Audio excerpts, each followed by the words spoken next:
A persistent theological assumption surrounds the biblical concept of the chosen people.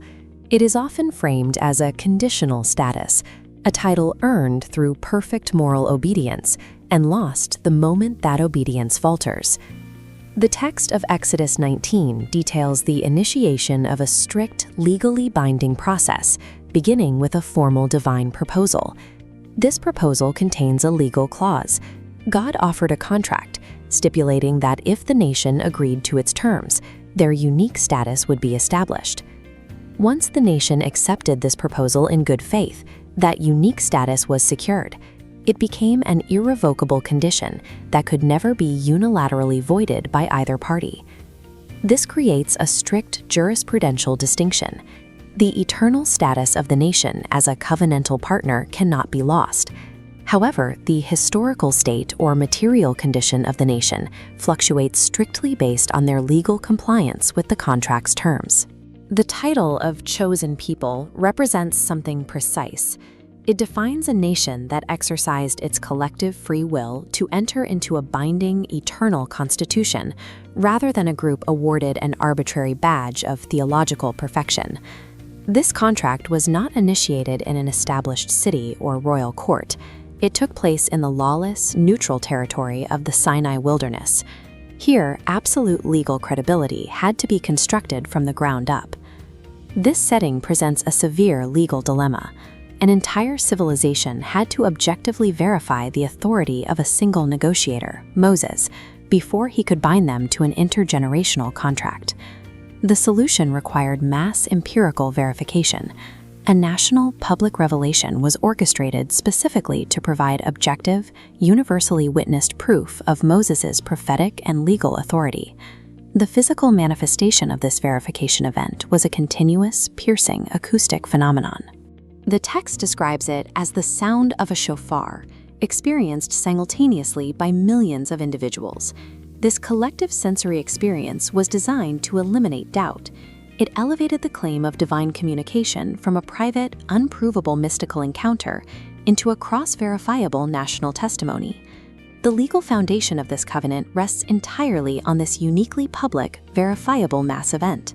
It establishes an architecture of testimony that permanently separates this contract from religious systems requiring unquestioning belief. Before the contract could be finalized, a preliminary legal framework of civil ordinances was presented to the people. This step was required to ensure transparent, informed consent. The nation's formal response to this framework is recorded in a specific phrase, Naaseh VeNishma, we will do and we will hear. This acts as the ultimate expression of contractual good faith. The first half, Naaseh, we will do, represents an immediate, binding acceptance. The people agreed to the general legal framework and formally accepted God as their supreme legislator. The second half, Nishma, we will hear or learn, represents an ongoing commitment. It is the agreement to deeply study, interpret, and investigate the specific 613 statutes as they are revealed over time. The physical sealing of the covenant followed an ancient Near Eastern practice known as a blood contract. Sacrifices were divided equally, representing the two distinct parties permanently binding themselves together. This bilateral relationship finds a direct legal and metaphorical descendant in the ketubah, the Jewish marriage contract. It maintains the same highly structured, formal written bond established at Sinai. The Sinai event followed a rigorous chronological sequence of proposal, empirical verification, and informed consent, resulting in an unbreakable national constitution. The finalized covenant outlines a strict binary of consequences, dictated entirely by the nation's fulfillment of the 613 laws. The positive clause guarantees that systemic compliance with the law will transform the nation into a mighty global power, operating as a respected priestly kingdom among the world's civilizations. The penalty clause is equally explicit. Systemic violation of the constitutional terms triggers severe contractual penalties, reducing the population to a stateless, humiliated, and persecuted diaspora. For the past 2 millennia, the Jewish people have experienced a stark historical reality, a 2,000-year exile and global dispersion from their sovereign land. Professional theologians and outside observers often analyze this exile and arrive at a mistaken conclusion. They assume this historical suffering proves that the contract was voided and the nation was replaced. Evaluated through strict jurisprudence, this historical trauma takes on a different meaning. The exile was the rigorous execution of the contract's penalty clause, triggered exactly as it was written. The 2,000-year exile serves as chilling empirical proof that the eternal constitutional framework remained entirely intact and fully enforced. While the covenant was initiated in the lawless wilderness, it could not remain there. It required a formal geographical jurisdiction to be officially ratified as a national constitution.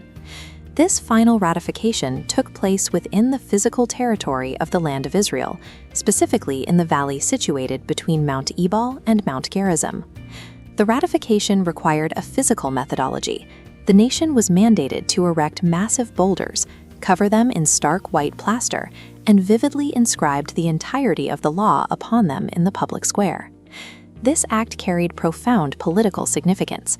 It ensured total transparency, stripping the legal monopolies away from elite classes and making the rules accessible to every ordinary citizen. This system stood in strict contrast to the surrounding tyrannical societies of the ancient world. In those regimes, the monarch's personal will functioned as the law, operating with absolute, unquestionable discretion. Under this new constitution, the role of the Israelite monarch was heavily restricted. The king was strictly subordinate to the written law and held no supreme judicial authority over the national Supreme Court. A specific constitutional mandate was placed upon the king himself.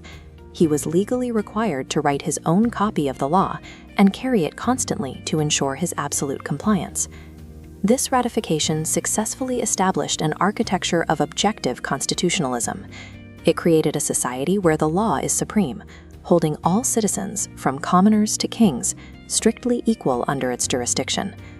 This ancient legal framework connects directly to present reality.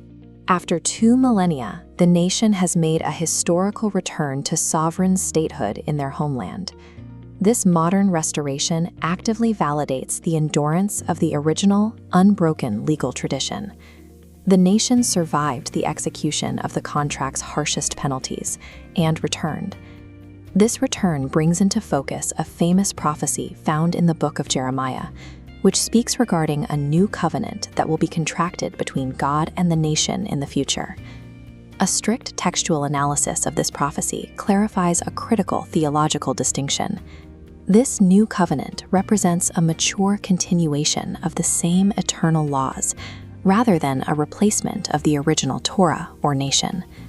The true jurisprudential meaning of Jeremiah's prophecy is a national renewal of vows. It represents a mature recommitment by a restored people to the exact same eternal laws and the exact same God. The ultimate trajectory of this restored nation is to formally ratify this 3,000-year-old contract once more. By re-establishing the Torah as their active constitution, they fulfill their eternal mandate to serve as a beacon of justice for the modern world.